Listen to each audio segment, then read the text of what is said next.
Hi hello friends, welcome back to my channel. Friends, video ಇಂಗ್ಲೀಷ್ಗೆ ಸಂಬಂಧಪಟ್ಟಂಥ ಪ್ರಶ್ನೆ ಪತ್ರಿಕೆನ ಬಿಡಿಸ್ತಾ ಹೋಗೋಣ.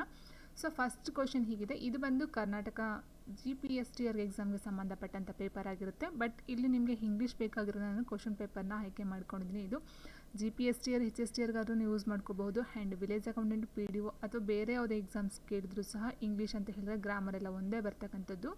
ಸೊ ಯಾವುದೇ ಎಕ್ಸಾಮ್ಸ್ಗೂ ಸಹ ನಿಮಗೆ ಯೂಸ್ ಆಗ್ತಕ್ಕಂಥ ಒಂದು ಪೇಪರ್ ಅಂತ ಹೇಳ್ಬೋದು. ಸೊ ನಿಮಗೆ ಬೇಕಾಗಿರ್ತಕ್ಕಂಥದ್ದು ಗ್ರಾಮರ್ಗೆ ಸಂಬಂಧಪಟ್ಟಂಥ ಇನ್ಫಾರ್ಮೇಷನ್ನು. ಸೊ ಹಾಗಾಗಿ ನೀವು ಯಾವುದೇ ಕ್ವಶನ್ ಪೇಪರ್ ಆದರೂ ಓಕೆನೇ, ನೀವು ಕಲಿತಕ್ಕಂಥದ್ದು ತುಂಬ ಒಳ್ಳೆಯದು. ಸೊ ನೋಡಿ, ಇಲ್ಲಿ ಫಸ್ಟ್ ಕ್ವಶನ್ ಹೀಗಿದೆ. ಜನರಲ್ ಇಂಗ್ಲೀಷ್ಗೆ ಸಂಬಂಧಪಟ್ಟಂತೆ 26ನೇ question. Sunita is regular to the class but Sushma is dash ಅಂತ ಕೊಟ್ಟಿದ್ದಾರೆ. Choose the appropriate prefix for the word underline to make it opposite ಅಂತ ಕೇಳಿದ್ದಾರೆ. ಸೊ ನೋಡಿ, ಇಲ್ಲಿ ಕ್ವಶನ್ ಏನು ಆಪೋಸಿಟ್ ಕೇಳಿರ್ತಕ್ಕಂಥದ್ದು, ಏನು ಕೊಟ್ಟಿದ್ದಾರೆ ವರ್ಡು, ಅದಕ್ಕೆ ಅಂಡರ್ಲೈನ್ ಮಾಡಿದ್ದಾರೆ ವರ್ಡು. ಸೊ ಅದಕ್ಕೆ ಆಪೋಸಿಟನ್ನು ಮಾಡಬೇಕಾಗುತ್ತೆ. So Sunita is a regular to the class ಅಂದರೆ ಸುನೀತಾ ಕ್ಲಾಸ್ಗೆ ರೆಗ್ಯುಲರ್ ಆಗಿ ಹೋಗ್ತಿದ್ದಾರೆ. ಬಟ್ ಸುಷ್ಮಾ ಈಸ್ ಅಂತ ಕೊಟ್ಟಿದ್ದಾರೆ. ಸೊ ರೆಗ್ಯುಲರ್ಗೆ ಆಪೋಸಿಟ್ ವರ್ಡ್ ಅಥವಾ ಪ್ರಫಿಕ್ಸ್ಗೆ ಅಂತ ಹೇಳ್ತಾ ಇದ್ದಾರೆ. ಪ್ರಫಿಕ್ಸ್ ಅಂತ ಹೇಳಿದರೆ ಏನು ವರ್ಡ್ ಕೊಟ್ಟಿದ್ದಾರೋ ಸೊ ಅದ್ರ ಮುಂದೆಗಡೆ ಸೇರಿಸ್ತಕ್ಕಂಥದ್ದು. ಸಫಿಕ್ಸ್ ಅಂತ ಹೇಳಿದರೆ ಈ ವರ್ಡ್ ಆದ ಮೇಲೆ ನಂತರ ಸೇರಿಸ್ತಕ್ಕಂಥದ್ದು, ಆಫ್ಟರ್ ಸೇರಿಸ್ತಕ್ಕಂಥದ್ದು ಸಫಿಕ್ಸ್ ಅಂದರೆ. ಪ್ರೆಫಿಕ್ಸ್ ಅಂತ ಹೇಳಿದರೆ ಮೊದಲು ಸೇರಿಸ್ತಕ್ಕಂಥದ್ದು. ಸೊ ರೆಗ್ಯುಲರ್ಗೆ ಸೊ ನಾವು ಮೊದಲೇ ಸೇರಿಸ್ತೀವಿ ಅಂತಂದರೆ ನೋಡಿ, ಇಲ್ಲಿ DIS ಅಂತ ಇದೆ. ಡಿಸ್ ರೆಗ್ಯುಲರ್ ಆಗುತ್ತಾ ಅಥವಾ ಇಲ್ ರೆಗ್ಯುಲರ್ ಆಗುತ್ತಾ ಅಥವಾ ಇರ್ರೆಗ್ಯುಲರ್ ಆಗುತ್ತಾ ಅಥವಾ ಇನ್ ರೆಗ್ಯುಲರ್ ಆಗುತ್ತಾ ಅಂತ ಕೇಳಿರ್ತಕ್ಕಂಥದ್ದು. ಸೊ ರೆಗ್ಯುಲರ್ಗೆ ಆಪೋಸಿಟ್ ವರ್ಡ್ ಅಥವಾ ಪ್ರೆಫಿಕ್ಸ್ನ ಸೇರಿಸ್ತೀವಿ ಅಂತ ಹೇಳಿದರೆ ಇರ್ರೆಗ್ಯುಲರ್. ಆಪ್ಷನ್ 3 ಇರ್ರೆಗ್ಯುಲರ್ ಅಂತ ಹೇಳ್ತೀವಿ. ಇರ್ರೆಗ್ಯುಲರ್ ಅಂತ ಹೇಳಿದರೆ ಆಬ್ಸೆಂಟ್, ಇಟ್ ಮೀನ್ಸ್ ಕಂಟಿನ್ಯೂಸ್ ಆಗಿ ಹೋಗದೇ ಇರ್ತಕ್ಕಂಥದ್ದು. ಇರ್ರೆಗ್ಯುಲರ್ ಅಂತಕ್ಕಂಥದ್ದು ಒಂದು ಆಪೋಸಿಟ್ ವರ್ಡ್ ಅಂತ ಹೇಳಬಹುದು. So Sunita is regular to the class but Sushma is irregular. And next question 27ನೇ question. The president appointed him here the underline word is on ಅಂತ ಕೊಟ್ಟಿದ್ದಾರೆ. ಪ್ರೆಸಿಡೆಂಟ್ ಅಪಾಯಿಂಟೆಡ್ ಹಿಮ್, ಸೊ ಅವರನ್ನು ಪ್ರೆಸಿಡೆಂಟಾಗಿ ಅಪಾಯಿಂಟ್ ಮಾಡಿದ್ರು. ಓಕೆ, ಇಲ್ಲಿ president ಅಂತಕ್ಕಂಥದ್ದು ಏನಿದೆಯೋ ಅಂಡರ್ಲೈನ್ ವರ್ಡ್, ಇದು ಬಂದು ಕಲೆಕ್ಟಿವ್ ನೌನ, ಕಾಮನ್ ನೌನ, ಪ್ರಾಪರ್ ನೌನ ಅಥವಾ ಅಬ್ಸ್ಟ್ರಾಕ್ಟ್ ನೌನ ಅಂತ ಕೇಳಿದ್ದಾರೆ. ಪ್ರೆಸಿಡೆಂಟ್ ಅಂತಕ್ಕಂಥದ್ದು ನಾವು ಕನ್ನಡದಲ್ಲಿ ಹೇಳ್ತೀವಿ ಅಂತ ಹೇಳಿದರೆ ರಾಷ್ಟ್ರಪತಿ ಅಂತ ಹೇಳ್ಬೋದಲ್ವಾ. ಸೊ ರಾಷ್ಟ್ರಪತಿ ಅಂತಕ್ಕಂಥದ್ದು ಏನಿರುತ್ತೆ ಅದು ಒಂದು ಪ್ರಾಪರ್ ನೌನ. ಸೊ ಈಗಿನ ರಾಷ್ಟ್ರಪತಿ ಯಾರಿದ್ದಾರೆ? ದ್ರೌಪದಿ ಮುರ್ಮು ಇದ್ದಾರಲ್ವಾ. ಸೊ ದ್ರೌಪದಿ ಮುರ್ಮು ಅಂತ ಕೊಟ್ಟೋದನ್ನ ನಾವೇನು ಮಾಡ್ತೀವಿ? ಪ್ರಾಪರ್ ನೌನ್ ಅಂತ ಹೇಳ್ತೀವಿ. ಅವ್ರ ಹೆಸರನ್ನ ನಾವು ಮೆನ್ಷನ್ ಮಾಡಿದ್ರೆ ಅದನ್ನು proper noun. It means proper noun ಅಂತ ಹೇಳಿದ್ರೆ ನಾವು ಕನ್ನಡದಲ್ಲಿ ತುಂಬ ಸಾರಿ ಗ್ರಾಮರ್ನ ಬಿಡಿಸ್ತಾ ಹೋಗಿದ್ದೀವಲ್ವಾ. ಸೊ ಪ್ರಾಪರ್ ನೌನ್ ಅಂತ ಹೇಳಿದಾಗ ಏನಾಗುತ್ತೆ, ಇಲ್ಲಿ ಅಂಕಿತ ನಾಮ ಅಂತ ಹೇಳ್ತೀವಲ್ವ. ಸೊ ಅಂಕಿತ ನಾಮ. ಕಾಮನ್ ನೌನ್ ಅಂತ ಹೇಳಿದಾಗ ರೂಢನಾಮ ಅಂತ ಬರುತ್ತೆ. ಆ್ಯಂಡ್ ಕಲೆಕ್ಟಿವ್ ನೌನ್ ಅಂತ ಹೇಳಿದಾಗ ಇದು ಗ್ರೂಪ್, ಕನ್ನಡದಲ್ಲಿ ಅಷ್ಟು ಬರೋದಿಲ್ಲ, ಗ್ರೂಪ್ ಅಂತ ಹೇಳ್ಬೋದು. ಆ್ಯಂಡ್ ಅಬ್ಸ್ಟ್ರಾಕ್ಟ್ ನೌನ್ ಅಂತ ಹೇಳ್ತಕ್ಕಂಥದ್ದು ಏನಕ್ಕೆ ಅಂತ ಹೇಳ್ತೀವಿ ಅಂತ ಹೇಳಿದ್ರೆ, ಅಬ್ಸ್ಟ್ರಾಕ್ಟ್ ನೌನಲ್ಲಿ ಬಂದು ಕೆಲವೊಂದು ಕ್ವಾಲಿಟೀಸ್, ನೌನ್ಗೆ ಸಂಬಂಧಪಟ್ಟಂತೆ ಕ್ವಾಲಿಟೀಸ್ ಬರ್ತಕ್ಕಂಥದ್ದು. ಆ್ಯಂಡ್ ಹಾನೆಸ್ಟ್ಲಿ ಆಗಿರ್ಬೋದು, ಟ್ರೂತ್ಫುಲ್ನೆಸ್, ಸೊ ಅದಕ್ಕೆ ಸಂಬಂಧಪಟ್ಟಂತೆ ಬರ್ತಕ್ಕಂಥದ್ದು. ಸೊ ಅದನ್ನು ನಾವು ಅಬ್ಸ್ಟ್ರಾಕ್ಟ್ ನೌನ್ ಅಂತ ಹೇಳ್ತೀವಿ. ಆದರೆ ಇಲ್ಲಿ ಕೇಳಿರ್ತಕ್ಕಂಥದ್ದೇನು, ಪ್ರೆಸಿಡೆಂಟ್ ಅಂತಕ್ಕಂಥದ್ದು, ರಾಷ್ಟ್ರಪತಿ ಅಂತಕ್ಕಂಥದ್ದು ಅದೊಂದು ಕಾಮನ್ ನೌನ್, ರೂಢನಾಮ. Option 2 common noun. Okay, so ಅರ್ಥ ಆಯ್ತು ಅಂತ ಅಂದ್ಕೊಳ್ತೀನಿ. ಕನ್ನಡ ಗೊತ್ತಿರ್ತಕ್ಕಂಥವ್ರಿಗೆ ಈಸಿಯಾಗಿ ಬೇಗ ಅರ್ಥ ಆಗೋಗುತ್ತೆ. ಸೊ ಕಾಮನ್ ನೌನ್ ಅಂತೇಳಿದ್ರೆ ರೂಢನಾಮ, ಅಂಕಿತ ನಾಮ ಅಂತ ಹೇಳಿದ್ರೆ ಪ್ರಾಪರ್ ನೌನ್ನ ಅಂಕಿತ ನಾಮ ಅಂತ ಹೇಳ್ತೀವಿ. ಅಲ್ಲಿ ಹೆಸರುಗಳನ್ನ ಮೆನ್ಷನ್ ಮಾಡೋದನ್ನ ಪ್ರಾಪರ್ ನೌನ್ ಅಂತ ಹೇಳ್ತೀವಿ. ನೇಮ್ಸ್ಗಳನ್ನ, ನೌನ್ಗಳನ್ನ ಮೆನ್ಷನ್ ಮಾಡಿದ್ರೆ. ಸೊ ಕಾಮನ್ ನೌನ್ ಅಂತ ಹೇಳಿದಾಗ ಕಾಮನ್ ಆಗಿ, ಸೊ ಪ್ರೆಸಿಡೆಂಟ್ ಅಂತ ಹೇಳಿದಾಗ ಅಲ್ಲಿ ಯಾವ ಪ್ರೆಸಿಡೆಂಟ್ ಆದರೂ ಆಗಿರಬಹುದಲ್ವಾ. ಸೊ ಒಬ್ಬರನ್ನೇ ಐಡೆಂಟಿಫೈ ಮಾಡಿ ಒಬ್ಬರನ್ನೇ ಬೆಲೆ ತೋರಿಸಿ ಹೇಳ್ತಕ್ಕಂಥದ್ದು ಅಲ್ಲ. ಸೊ ಹಾಗಾಗಿ ಪ್ರೆಸಿಡೆಂಟ್ ಬಂದು ಕಾಮನ್ ನೌನ್ಗೆ ಬರ್ತಕ್ಕಂಥದ್ದು. ಕಲೆಕ್ಟಿವ್ ನೌನ್ ಅಂತ ಹೇಳಿದ್ರೆ ಬಂಚ್, ಇಟ್ ಮೀನ್ಸ್ ಗ್ರೂಪ್ ಅಂತ ಹೇಳ್ಬೋದು. ಸೊ ಅದು ಇದಕ್ಕೆ ಉತ್ತರ ಆಗೋದಿಲ್ಲ. ಇಟ್ ಮೀನ್ಸ್ ಕಲೆಕ್ಟಿವ್ ನೌನ್ ಅಂತ ಹೇಳಿದಾಗ, ಇನ್ನು ಫಾರ್ ಎಕ್ಸಾಂಪಲ್ ಅಂತ ನಾವು ಹೇಳ್ತಾ ಹೋದರೆ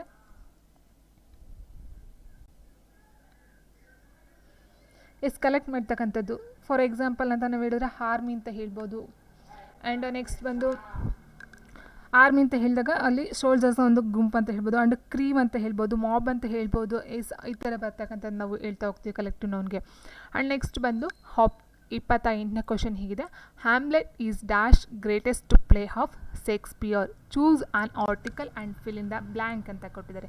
so Hamlet is dash greatest to play of Shakespeare. ಇಲ್ಲಿ ನೀವು ಒಂದು ಅಬ್ಸರ್ವ್ ಮಾಡಬೇಕು, ಒಂದು ಗೊತ್ತಿರ್ತಕ್ಕಂಥವ್ರಿಗೆ ಇದು ಈಸಿ ಆನ್ಸರು. ಯಾಕೆ ಅಂತ ಹೇಳಿದರೆ ಇಲ್ಲಿ ಗ್ರೇಟೆಸ್ಟ್ ಅಂತ ಏನು ಕೊಟ್ಟಿದ್ದಾರೋ, ಗ್ರೇಟೆಸ್ಟ್ ಅಂತ ಏನಿದೆಯೋ ಇದು ಬಂದು ಸೂಪರ್ಲೇಟಿವ್ ಡಿಗ್ರಿಲಿ ಇರ್ತಕ್ಕಂಥದ್ದು. ಸೊ ಹಾಗಾಗಿ ಏನಾಗುತ್ತೆ, ಸೂಪರ್ಲೇಟಿವ್ ಡಿಗ್ರಿ ನೀವು ಯಾವುದೇ ತೊಗೊಂಡ್ರು ಅಷ್ಟೇ ಗ್ರೇಟೆಸ್ಟ್ ಆಗಿರ್ಬೋದು, ಅಥವಾ ಅದನ್ನು ಬಿಟ್ಟು ನಾವು ನೋಡ್ತಾ ಫಾಸ್ಟೆಸ್ಟ್ ಆಗಿರ್ಬೋದು. ಆ್ಯಂಡ್ ನೆಕ್ಸ್ಟು ಹಾಟೆಸ್ಟು, ಹ್ಯಾಪಿನೆಸ್ಟು, ಬ್ರೇವೆಸ್ಟು, ಸೊ ಇದೆಲ್ಲ ಆಗಿರ್ಬೋದು. ಸೊ ಇದು ಸೂಪರ್ಲೇಟಿವ್ ಡಿಗ್ರಿಲಿ ಬರ್ತಕ್ಕಂಥದ್ದು. ಸೊ ಸೂಪರ್ಲೇಟಿವ್ ಡಿಗ್ರಿ ಬರುತ್ತೆ ಅಂತ ಹೇಳಿದ್ರೆ ಅದ್ರ ಮುಂದೆ ಬರ್ತಕ್ಕಂಥದ್ದು ಎ ಆಗಲಿ, ಹ್ಯಾನ್ ಆಗಲಿ, ಫಾರ್ ಆಗಲಿ ಅಲ್ಲ, ದ ಅಂತಕ್ಕಂಥದ್ದು ಬರಬೇಕು. Option 4 the Hamlet is the greatest play of Shakespeare. Superlative ಡಿಗ್ರಿಗೆ ಬರ್ತಕ್ಕಂಥದ್ದು ದ. ಇದು ತುಂಬ ಇಂಪಾರ್ಟೆಂಟು. ಆ್ಯಂಡ್ ನೆಕ್ಸ್ಟ್ ನೋಡ್ತಾ ಹೋದರೆ Hema is a dancer, choose the appropriate question tag ಅಂತ ಕೊಟ್ಟಿದ್ದಾರೆ. ಹೇಮಾ ಈಸ್ ಅ ಡ್ಯಾನ್ಸರ್ ಅಂದರೆ ಆನ್ಸರ್ ಅಲ್ಲೇ ಕೊಟ್ಟಿದ್ದಾರೆ ಸ್ನೇಹಿತರೆ. ಸೊ ನಾವೇನು ಮಾಡಬೇಕಂತಂದರೆ is not she, is she, wasn't she, was she ಅಂತ ಕೊಟ್ಟಿದ್ದಾರೆ. ಸೊ ಫಸ್ಟ್ ಏನಿದೆ ಈಸ್ ಅಂತ ಕೊಟ್ಟಿದ್ದಾರೆ. ಸೊ ಹಾಗೆ ನಮಗೆ ಇಲ್ಲೆಲ್ಲಾದ್ರೂ ಸಹ ಈಸ್ ಅಂತದೇ ಮೇಯ್ನಾಗಿ ನಾವು ನೋಡ್ತಾ ಹೋಗ್ತೀವಿ. ಈಸ್ ಅಂತಕ್ಕಂಥದ್ದು ಕ್ವಶನಲ್ಲಿ ಬರಬೇಕು. ಕ್ವಶನ್ ಟ್ಯಾಗ್ ಮಾಡಿದಾಗ ಕೊಟ್ಟಿರ್ತಕ್ಕಂಥದ್ದು ನೆಗೆಟಿವ್ ಆಗಿ ಕೊಟ್ಟರೆ ನಾವು ಪಾಸಿಟಿವ್ ಆಗಿ ಮಾಡಬೇಕು, ಪಾಸಿಟಿವ್ ಆಗಿ ಕೊಟ್ಟರೆ ನೆಗೆಟಿವ್ ಆಗಿ ಮಾಡಬೇಕು. ಅಂದರೆ ನಾಟ್ ಅಂತ ಕೊಟ್ಟರೆ ನಾವು ಆನ್ಸರ್ನ ಇರ್ತಕ್ಕಂಥ ಇರೋ ಹಾಗೆ ಇರ್ತಕ್ಕಂಥದ್ದು. ಇಲ್ಲಿ ನಾಟ್ ಅಂತ ಕೊಟ್ಟಿಲ್ಲ ಅಂತಂದರೆ ನಾವು ನಾಟ್ ಅನ್ನೋದನ್ನ ಸೇರಿಸಬೇಕಾಗುತ್ತೆ. ಸೊ ಇಲ್ಲಿ ಹೀಸ್ ಅಂತ ಕೊಟ್ಟಿದ್ರೆ ಸೊ ಹಾಗೆ ಐ ಎಸ್ ಇರ್ತಕ್ಕಂಥ ಆನ್ಸರ್ ತೊಗೊಳ್ಬೇಕು ಸ್ನೇಹಿತರೆ. ಸೊ ವಾಸ್ ಅಂತಕ್ಕಂಥದ್ದು ಬರೋದಿಲ್ಲ. ಆ್ಯಂಡ್ ನೆಕ್ಸ್ಟ್ ಇನ್ನು ಎರಡು ನೋಡ್ತಾ ಹೋದರೆ ಸೊ ಆಲ್ರೆಡಿ ಹೇಳಿದಾಗೆ ನೆಗೆಟಿವ್ ಆಗಿ ನಾವು ನೋಡ್ತಾ ಹೋಗಬೇಕಾಗುತ್ತೆ. ಯಾಕಂದರೆ ಹೇಮಾ ಈಸ್ ಅ ಡ್ಯಾನ್ಸರ್ ಅಂತ ಕೊಟ್ಟಿದ್ದಾರೆ. ಸೊ ಹಾಗಾಗಿ ಇಲ್ಲಿ ನಾವು ಈಸ್ ಅಂಡ್ ಶಿ ಅಂತ ತೊಗೊಳ್ಬೇಕು, ಅಂದರೆ ನಾಟ್ ಶಿ. ಸೊ ಅದನ್ನು ನಾವು ಕ್ವಶನ್ ಟ್ಯಾಗಲ್ಲಿ ನೋಡ್ತಾ ಹೋಗ್ತೀವಿ ಸ್ನೇಹಿತರೆ.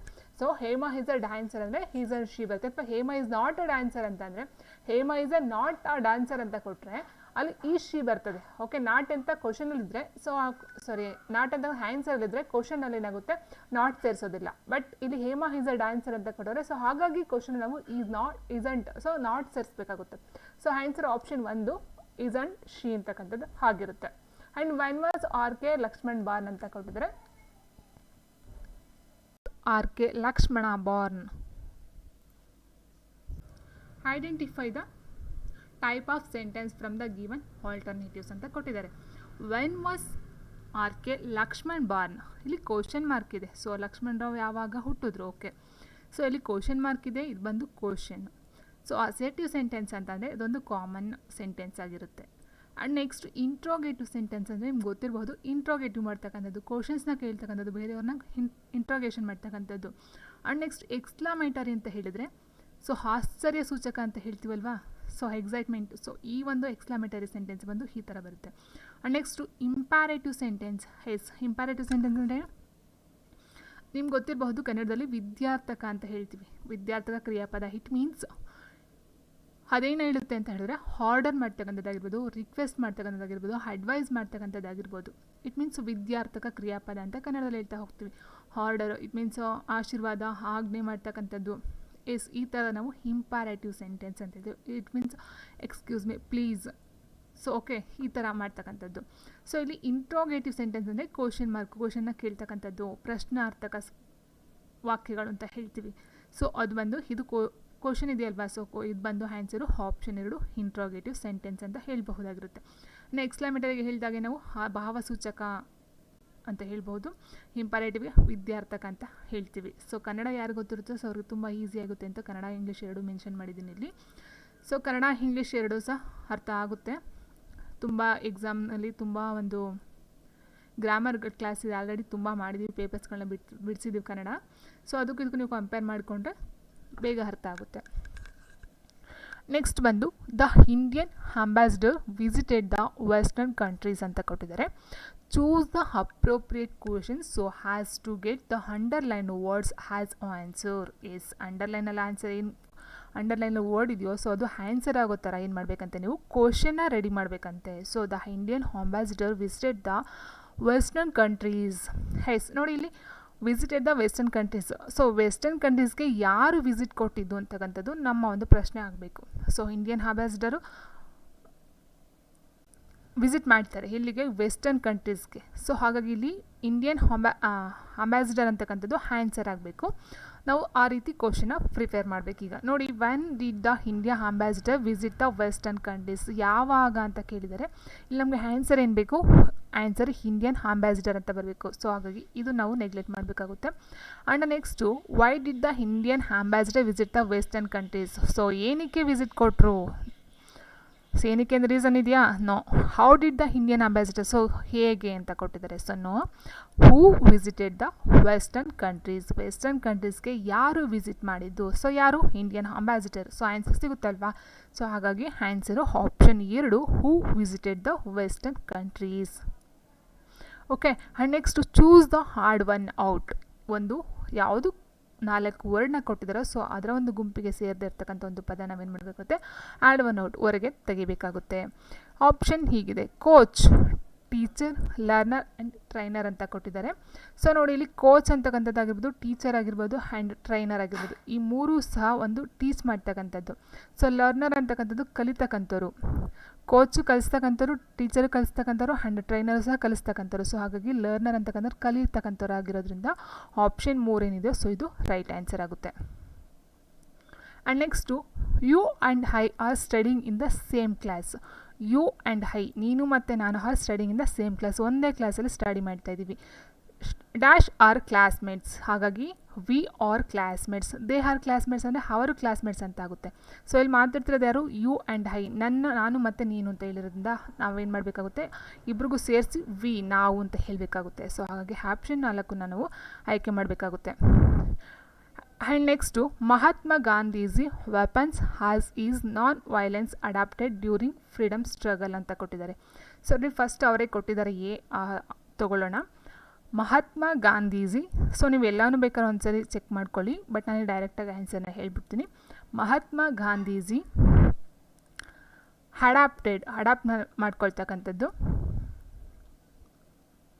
ನಾನ್ ವೈಲೆನ್ಸ್ ಮೀನ್ಸ್ ಅಹಿಂಸಾತ್ಮಕನ ಅಡಾಪ್ಟ್ ಮಾಡ್ಕೊಳ್ತಾರೆ. As his weapon during freedom struggle ಅಂತಕ್ಕಂಥದ್ದು. So Mahatma Gandhiji adopted non violence, as his weapon during the freedom struggle ಅಂತಕ್ಕಂಥದ್ದು. ಸೊ ಈಗ ಓಕೆ, ಇ ಇದೆರಡು ಹೋಯ್ತು. Non violence D, okay. As his weapon during freedom struggle ಅಂತಕ್ಕಂಥದ್ದು option 2. And next, choose the right dictionary order of the words ಅಂತ ಕೊಟ್ಟಿದ್ದಾರೆ. ಇಲ್ಲೇನೂ ಇಲ್ಲ, ಏನಂತ ಹೇಳಿದ್ರೆ ಫಸ್ಟ್ ಲೆಟರ್ಗಳೇನಿದೆಯೋ ಸೊ ಅದು ಆಲ್ಫಾಬೆಟ್ ಪ್ರಕಾರ ನಾವು ಹೋಗಬೇಕಾಗುತ್ತೆ. ಸೊ ಬಿ ಅಂತ ಕೊಟ್ಟಿದ್ದಾರೆ ನೋಡಿ, ಎಲ್ಲದರಲ್ಲೂ ಬಿ ಕೊಟ್ಟಿದ್ದಾರೆ, ಓಕೆ. ಆ್ಯಂಡ್ ನೆಕ್ಸ್ಟ್ ಎರಡನೇ ವರ್ಡ್ ಏನಿದೆಯೋ ಸೊ ಓ ಕೊಟ್ಟಿದ್ದಾರೆ, ಇಲ್ಲಿ ಆರ್ ಕೊಟ್ಟಿದ್ದಾರೆ, ಇಲ್ಲಿ ಯು ಕೊಟ್ಟಿದ್ದಾರೆ, ಇಲ್ಲಿ ಎಲ್ ಕೊಟ್ಟಿದ್ದಾರೆ. ಸೊ ಓಗಿಂತ ಆಮೇಲೆ ಆರ್ ಬರುತ್ತಾ, ಆರ್ಗಿಂತ ನೆಕ್ಸ್ಟ್ ಯು ಬರುತ್ತಾ, ಯುಗಿಂತ ಎಲ್ ನೆಕ್ಸ್ಟ್ ಬರುತ್ತಾ. ಸೊ ಎಲ್ ಅಂತದ್ದು ಮೊದಲು ಬರಬೇಕು. ಸೊ ಹಾಗಾಗಿ ಇದು ತಪ್ಪಾಗುತ್ತೆ. ಸೊ ಎಲ್ ಮೊದಲು ಬರಬೇಕಂತಂದರೆ ಇವೆರಡು ನೋಡ್ತಾ ಹೋದಾಗ ಎಲ್ ಆದಮೇಲೆ ಬರ್ತಕ್ಕಂಥದ್ದು ಓ ಆದಮೇಲೆ ಆರು ಆದಮೇಲೆ ಯು. ಸೊ ಇದು ತಪ್ಪಾಗುತ್ತೆ. ಸೊ ಆನ್ಸರ್ ಬಂದು option 3. And next, she is beautiful dash poor ಅಂತ ಕೊಟ್ಟಿದ್ದಾರೆ. Choose the most appropriate word to complete the sentence. She is beautiful, ಅವಳು ತುಂಬ ಸುಂದರಿ. ಬಟ್ ಪೂರ್, ತುಂಬ ಆದರೆ ಬಡವಿ. ಅಲ್ವಾ, ಶಿ ಈಸ್ ಬ್ಯೂಟಿಫುಲ್ ಹ್ಯಾಸ್ ಪೂರ, ಹಾರ್ ಪೂರ ಅಥವಾ ಸೊ ಪೂರ ಅಂತ ಕೇಳಿದ್ರೆ ನಾವಿಲ್ಲಿ she is beautiful but poor, ಅವಳು ತುಂಬ ಸುಂದರವಾಗಿದ್ದಾಳೆ ಆದರೆ ಬಡವೆ. Next, Suma dash temple every Thursday ಅಂತ ಕೊಟ್ಟಿದ್ದಾರೆ. Choose the correct verb form and fill in the blank. Visit, visits, visited and visiting ಅಂತ ಕೊಟ್ಟಿದ್ದಾರೆ. ಸುಮಾ ಅಂತ ಹೇಳಿದಾಗ ಇಲ್ಲಿ ಸಿಂಗ್ಯುಲರ್ ಫಾರ್ಮಲ್ಲಿ ಇರ್ತಕ್ಕಂಥದ್ದು Suma visits temple every Thursday. Next, he walked dash on the theatre. Choose the suitable preposition and fill in the blank ಅಂತ ಹೇಳಿದ್ದಾರೆ. So ಈ ವಾಕ್ಡ್, ಅವನು ಹೋಗ್ತಾನೆ ಇಲ್ಲಿ ದ ಥಿಯೇಟರ್ ಇನ್ ಅಂತ ಹೇಳಿದ್ರೆ ಥಿಯೇಟರ್ ಒಳಗಡೆನ, ಥಿಯೇಟರ್ ಆನ್ ದ ಥಿಯೇಟರ್ ಒಳಗಡೆ ಅಥವಾ ಹೊರಗಡೆ ಅಥವಾ ಓವರ್ ಮೇಲ್ಗಡೆ. ಸೊ ಈ ಥರ ಕೊಡ್ತಾ ಹೋಗಿದ್ದಾರೆ. ಆ್ಯಂಡ್ ಇಂಟು ಅಂತ ಕೊಟ್ಟಿದ್ದಾರೆ. He walked into the theatre. So ಈ ಥರ ನೋಡ್ತಾ ಹೋಗ್ಬೇಕಾಗುತ್ತೆ. ಆ್ಯಂಡ್ ನೆಕ್ಸ್ಟ್ ನಾವು ನೋಡ್ತಾ ಹೋದರೆ it is very cold outside. So ಆ ಹೊರಗಡೆ ಏನೇ ತುಂಬ ಕೋಲ್ಡ್ ಇದೆ. ಸಿಟ್ ಬೈ ದ ಫೈರ್, ಬೆಂಕಿ ಮುಂದೆ ಕೂತ್ಕೊಳ್ತಾಳೆ. ಹ್ಯಾಂಡ್ ಡ್ಯಾಶ್ ಅಂತ ಕೊಟ್ಟಿದೆ. Choose the correct phrasal verb and fill in the blank ಅಂತ ಕೊಟ್ಟಿದೆ. ಸೊ ಇಲ್ಲೇನಾಗುತ್ತೆ, ಅವಳು ತುಂಬ ಕೋಲ್ಡ್ ಇರೋದ್ರಿಂದ ಏನು ಮಾಡ್ತಾಳೆ, ಫೈರ್ ಬೆಂಕಿ ಮುಂದೆ ಕಾಯಿಸ್ಕೊಂಡು ಏನು ತೊಗೊಳ್ತಾಳೆ ಅವಳು, warm up. Option 2 warm up, ಬಿಸಿ. And next, identify the word with the correct spelling ಅಂತ ಕೊಟ್ಟಿದ್ದಾರೆ. ಸೊ ಇಲ್ಲಿ ನಾವು ನೋಡ್ತಾ ಹೋದರೆ ಇದೆಲ್ಲ ಏನಿದೆಯೋ ಇದರಲ್ಲಿ ಆಪ್ಷನ್ 1 ಮಿಸ್ಟರಿ ಏನಿದೆಯೋ. ಸೊ ಮಿಸ್ಟರಿ ಮೀನ್ಸ್ ಗುಟ್ಟು, ರಹಸ್ಯ ಅಂತ ಹೇಳ್ತೀವಿ. ಗುಪ್ತ ಅದರ ಅರ್ಥ ಬರುತ್ತೆ. ಸೊ ಮಿಸ್ಟರಿ, MYSTERY, ಇದು ಸರಿಯಾಗಿರ್ತಕ್ಕಂಥ ಒಂದು form. And next, his job hunt had proved fruitless. Now he is treading water ಅಂತ ಕೊಟ್ಟಿದ್ದಾರೆ, treading water. Choose the appropriate meaning of the idiom underlined ಅಂತ ಕೊಟ್ಟಿದ್ದಾರೆ. ಸೊ ಟ್ರೇಡಿಂಗ್ ವಾಟರ್ ಅಂತ ಹೇಳಿದರೆ ಮೇಕಿಂಗ್ ನೋ ಪ್ರೋಗ್ರೆಸ್ ಅಂತಕ್ಕಂಥ ಅರ್ಥ ಬರುತ್ತೆ. And next I dash return a letter ಅಂತ ಕೊಟ್ಟಿದ್ದಾರೆ. Choose the most appropriate word. So ಇಲ್ಲಿ ನಾವು ನೋಡ್ತಾ ಹೋದಾಗ ಆನ್ಸರ್ ಬಂದು ಹ್ಯಾವ್, ಐ ಅಂತಕ್ಕಂಥ ಸಿಂಗ್ಯುಲರ್ ಇರ್ತಕ್ಕಂಥದ್ದು have return a letter. Next man is a social animal, identify the subject in the above sentence ಅಂತ ಕೊಟ್ಟಿದ್ದಾರೆ. ಸೊ ನಾವಿಲ್ಲಿ ಎರಡು ಥರ ನೋಡ್ತೀವಿ ಸೆಂಟೆನ್ಸಲ್ಲಿ, ಸಬ್ಜೆಕ್ಟು, ವರ್ಬು, ಆಬ್ಜೆಕ್ಟು, ಅಥವಾ ಸಬ್ಜೆಕ್ಟ್ ಮತ್ತು ಪ್ರೆಡಿಕೇಟ್ ಅಂತ ಹೇಳ್ತೀವಿ. ಇಟ್ ಮೀನ್ಸ್ ಸಬ್ಜೆಕ್ಟ್ ಅಂತ ಹೇಳಿದ್ರೆ ಫಸ್ಟ್ ವರ್ಡ್ ಇರುತ್ತಲ್ಲ, ಸೊ ಇದನ್ನು ಸಬ್ಜೆಕ್ಟ್ ಅಂತ ಹೇಳ್ತೀವಿ, ಮಿಕ್ಕಿದ್ದೆಲ್ಲ ನಾವು ಪ್ರೆಡಿಕೇಟ್ ಅಂತ ಹೇಳ್ತೀವಿ. ಸೊ ಇಲ್ಲಿ ಮ್ಯಾನ್ ಅಂತಕ್ಕಂಥದ್ದು ಸಬ್ಜೆಕ್ಟ್ ಆಗುತ್ತೆ. ಆಪ್ಷನ್ 4 ಮ್ಯಾನ್ ಬಂದು subject. And next excuse me, can you help me in locating the book my experiment with truth. The language function used in the above sentence is seeking information, seeking permission, offering help and suggesting ಅಂತ ಕೊಟ್ಟಿದ್ದಾರೆ. So ಇಲ್ಲಿ excuse me, can you help me in located the book my experiment with truth ಅಂತ ಕೊಟ್ಟಿದ್ದಾರೆ. So ನೋಡಿ suggesting ಅಂತಕ್ಕಂಥದ್ದು ಬರೋದಿಲ್ಲ, ಹೆಲ್ಪನ್ನು ಕೇಳ್ತಕ್ಕಂಥದ್ದು. ಸೊ ಬಟ್ ಇಲ್ಲಿ ಆಫರಿಂಗ್ ಹೆಲ್ಪ್ ಅಂತ ಬರೋದಿಲ್ಲ. ಆಫರಿಂಗ್ ಹೆಲ್ಪ್ ಅಂತ ಹೇಳಿದಾಗ ಹೆಲ್ಪ್ ಮಾಡ್ತಕ್ಕಂಥವ್ರು ಇನ್ನೊಬ್ಬರಿಗೆ ಆಫರ್ ಕೊಡ್ತಕ್ಕಂಥದ್ದು. ಬಟ್ ಇಲ್ಲಿ ಆಫರಿಂಗ್ ಹೆಲ್ಪ್ ಅಂತಕ್ಕಂಥ ಬೇರೆಯವ್ರು ಕೇಳ್ತಕ್ಕಂಥದ್ದು. ಸೊ ಹಾಗಾಗಿ ಇದು ಸಹ ಬರೋದಿಲ್ಲ. ಆ್ಯಂಡ್ ನೆಕ್ಸ್ಟ್ ಆನ್ಸರ್ ಅಂತ ಹೇಳಿದ್ರೆ ಆಪ್ಷನ್ ಒಂದು seeking information. And next action speak louder than ಅಂತ ಕೊಟ್ಟಿದ್ದಾರೆ. Complete the proverb with the appropriate word. So ನೋಡಿ action speak louder than. So ಇಲ್ಲಿ ಸ್ಟೇಟ್ಮೆಂಟ್ ಬರೋದಿಲ್ಲ ಆ್ಯಂಡ್ ಪ್ರಾಮಿಸ್ ಬರೋದಿಲ್ಲ, ಎರಡು ಬರ್ಬೋದು, ವರ್ಡ್ ಆ್ಯಂಡ್ ಥಾಟ್ಸ್ ಅಂತಕ್ಕಂಥದ್ದು. It means action speak louder ಅಂತ ಹೇಳಿದ್ರೆ ನಮ್ಮ ಮಾತು ಅಥವಾ ಪದಗಳಿಗಿಂತ ನಾವು ಮಾಡ್ತಕ್ಕಂಥ ಕೆಲಸ ಏನಿರುತ್ತೆ ಅದು ತುಂಬ ಮಾತಾಡಬೇಕು ಅಂತಕ್ಕಂಥದ್ದು ಅರ್ಥ ಬರುತ್ತೆ. ಸೊ ಆ್ಯಕ್ಷನ್ ಸ್ಪೀಕ್ ಲೌಡರ್, ನಾವು ಮಾಡ್ತಕ್ಕಂಥ ಕೆಲಸ ಮಾತಾಡಬೇಕು, ದ್ಯಾನ್ ವರ್ಡ್ಸ್, ನಮ್ಮ ಮಾತಿಗಿಂತ ನಾವು ಮಾಡ್ತಕ್ಕಂಥ ಕೆಲಸ ಮಾತಾಡಬೇಕು ಅಂತಕ್ಕಂಥ ಅರ್ಥ. So answer next making a cup of tea is not a difficult task, rearrange the following sequentially ಅಂತ ಕೊಟ್ಟಿದ್ದಾರೆ. So make a cup of tea is not a difficult task ಅಂದರೆ ಇಲ್ಲಿ ಟೀ ಮಾಡ್ತಕ್ಕಂಥ ಹಾರ್ಡರ್ನ ನಾವಿಲ್ಲಿ ಮಾಡಬೇಕಾಗುತ್ತೆ. ಸೊ ಫಸ್ಟ್ ಒನ್ ಅವರಿಗೆ ಕೊಟ್ಟಿದ್ದಾರೆ, a pour some water in a pan and set it to boil. ಏನು ಮಾಡಬೇಕು, ಫಸ್ಟು ಪೂರ್ ಸಮ್ ವಾಟರ್, ನೀರನ್ನು ಹಾಕ್ಬಿಟ್ಟು ಪ್ಯಾನ್ಗೆ ಸೊ ಬಾಯ್ಲ್ ಮಾಡಬೇಕು. ಅದಾದ ನಂತರ ಏನು ಮಾಡಬೇಕಾಗುತ್ತೆ, ನಾವು add tea leaves to the boiling water. Water boil ಆದಮೇಲೆ ಏನು ಮಾಡಬೇಕಾಗುತ್ತೆ, ಟೀ ಲೀವ್ಸ್ನ ಹಾಕಬೇಕಾಗುತ್ತೆ. And cover the pan with a lid. So ಇಲ್ಲಿ AC ಆಯಿತು ನೋಡಿ, ಇಲ್ಲೇ ಇದೆ ನೋಡಿ. ಆ್ಯಂಡ್ ನೆಕ್ಸ್ಟ್ ಏನಾಗುತ್ತೆ, cover the pan with a lid and let the tea brew. So cover ಮಾಡಬೇಕಾಗುತ್ತೆ. ಆ್ಯಂಡ್ ನೆಕ್ಸ್ಟ್ ಏನಾಗುತ್ತೆ, then add sugar and milk according to taste. Next sugar ಮತ್ತು ಮಿಲ್ಕ್ನ ಹ್ಯಾಡ್ ಮಾಡಬೇಕಾಗುತ್ತೆ. And next last after a few minutes pour the tea into the teapot. Okay, so ಇದು ಬಂದು ಪ್ಯಾರಾಗ್ರಾಫ್ನ ನೋಡ್ಕೊಂಡು ಆನ್ಸರ್ನ ಮಾಡಬೇಕಾಗುತ್ತೆ. So ಇದರಲ್ಲೇನು general questions ಇಲ್ಲ, ಈ ಒಂದು ಪ್ಯಾರಾಗ್ರಾಫ್ಗೆ ಸಂಬಂಧಪಟ್ಟಂಥ ಕ್ವಶನ್ಸ್ಗಳು.